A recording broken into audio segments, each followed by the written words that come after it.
నాన్న అతను వస్తున్నాడు. ఓ నువ్వా? రావయ్యా రా. ఇదేనా రావటం? తమరి చేయి మాసిపోతుందేమో. ఏంటి ఈ ఊళ్ళో అందరికి నువ్వు హార్మోని నేర్పే గురువు అంట? అదేదో హాబీగా నేర్చుకున్నానండి. అది ఈ వేళ ఉపయోగపడుతుంది. మనం అలా కూర్చుని మాట్లాడుకుందామా? ఏ కూర్చోకుండా మాట్లాడలేవా? దాందే ఉందండి. కావాలంటే నడుస్తూ మాట్లాడగలను, పరిగెత్తుతూ కూడా మాట్లాడగలను. Hello, good morning. అసలు మీరేమిటి, మీ వంశం ఏమిటి, ఎలాంటి వంశం మీది? మీ తాత ముత్తాతల గురించి మా హిస్టరీ మాస్టర్ ఎప్పుడు చెప్తుండేవారు. ఇకపోతే మీ నాన్నగారి గురించి. నా గురించే నీకు ఇంకా బాగా తెలియదు. నా గురించి మీ అమ్మాయి గారికి బాగా తెలుసు కదండి. తీసుకో అమ్మాయ్యా. మొత్తానికి నువ్వు చాలా తెలివైనవాడివయ్యా. మీరు ఇలాంటి విషయాలు భలే చక్కగా కనిపెడతారండి. ఈ విషయం కొంచెం మా నాన్నగారు చెప్పండి. ఆయన నాకు మనుషుల్ని వాయించడం, హార్మోనియం వాయించడం తప్ప వేరే ఇంకేమీ రాదంటారు. అన్నట్టు వాయించడం అంటే గుర్తుకొచ్చింది. మా అమ్మాయికి హార్మోనియం ఎప్పటి నుంచి నేర్పుతావు? దాందే ఉందండి. రేపు శుక్రవారం, పైగా ఏకాదశి, చాలా మంచి రోజు. రేపటి నుంచే నేర్పించడం ప్రారంభిద్దాం. సరే, పొద్దున్నే సజ్జనం తినేసి హార్మోనియం పెట్టి భుజానేసుకుని వచ్చాయి. మా అమ్మాయి హార్మోనియం నేర్చుకుంటా. అబ్బాబ్బా, అక్కడే వచ్చినది చిక్కంతా. అనవసరంగా నేను మా నాన్నగారు గౌరవనీయులం అనే పేరు సంపాదించేసామా? మరి మాలాంటి గౌరవస్తులం మీ ఇంటికి వచ్చి నేర్పిస్తే అది మీకే చిన్నతనంగా ఉంటుంది. కాబట్టి పొద్దున్నే మీ అమ్మాయిని మా ఇంటికి వచ్చామానండి. ఆ చద్దను మీద నేనే తెరిపించి హార్మోనియం నేర్పించడం మొదలు పెడతాను. ఉంటాను. ఏంటి, మా అమ్మాయి మీ ఇంటికి వచ్చి హార్మోనియం నేర్చుకోవాలా? ఎవరితో మాట్లాడుతున్నావో తెలిసే మాట్లాడుతున్నావా? ఏమిటి నాన్న నీ కంగారు? అతను అన్న దాంట్లో తప్పే ఉంది. మనలాంటి ధనవంతులు ఇలాంటి వాళ్ళ ఇంటికి సంగీతం నేర్చుకోవడానికి వెళ్తే అది వాళ్ళకి ఎంత గొప్ప. అందులోనే మన కారు వాళ్ళ ఇంటి ముందు ఆగితే వాళ్ళకి మరింత గొప్ప. అందుకని పాపం. అందుకే పాపం. అట్టగా పాపం. అవును పాపం. సరేనయ్యా, మా అమ్మాయి తనకి హార్మోనియం నేర్పే అవకాశం నీకు ఇస్తుంది.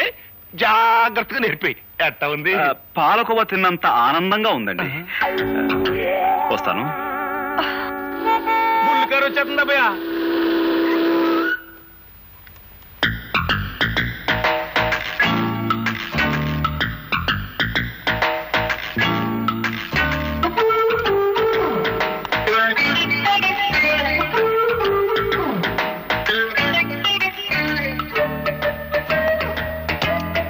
అలా కూర్చోండి.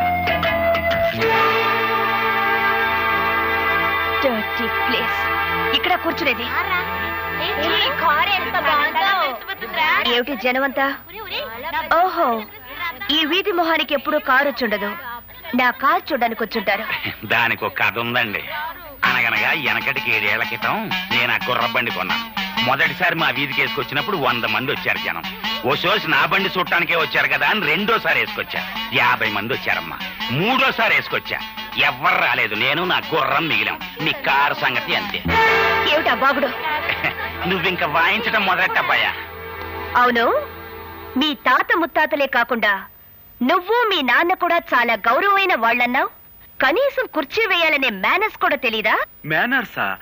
అరే, అటక మీద మర్చిపోయానండి. ఒరే మావా, లోపలికి వెళ్ళి అమ్మాయి గారికి మేనర్స్ తెచ్చివి. అర్జెంటుగా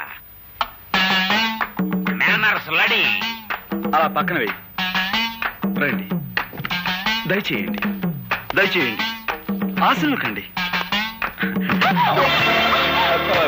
సారీ మేడం, ఇది ఏ డచ్ కాలంలోనో ఫ్రెంచ్ కాలంలోనో కొన్న కుర్చీ. పాపం విరిగిపోయింది. పోతే పోయిందని అర్హ కుర్చీ. కానీ తమలాంటి పెద్దలు కూర్చుని కుర్చీ వేరకొట్టినా అది మాకు ఎంతో గౌరవంగా ఉంటుంది కదరా? చాలా గౌరవం. పాపం దెబ్బలు తగిలేమో ఒకసారి చూడండి.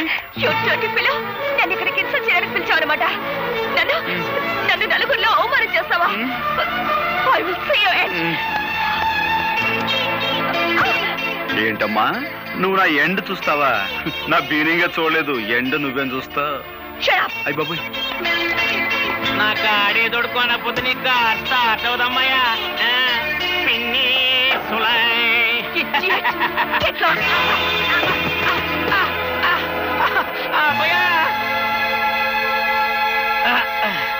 అది మా పెద్ద దెబ్బ కొట్టింది. ఎంత పొగరు మొద్దో చూసావా అబ్బాయా? ఏంటేంటి బాలకమేంటి? ఆ బురదేంటి? ఆ కారులో వెళ్లే పొగరు పోతమ్మాయి నా మీద బురద కొట్టిపోయింది. చూసావా అబ్బాయా? దాని పొగరకు అంతు లేకుండా పోతుంది. ఇంకా లాభం లేదు, ఇత్తడైపోవాల్సిందే. అందుకో హార్మోని పెట్టే.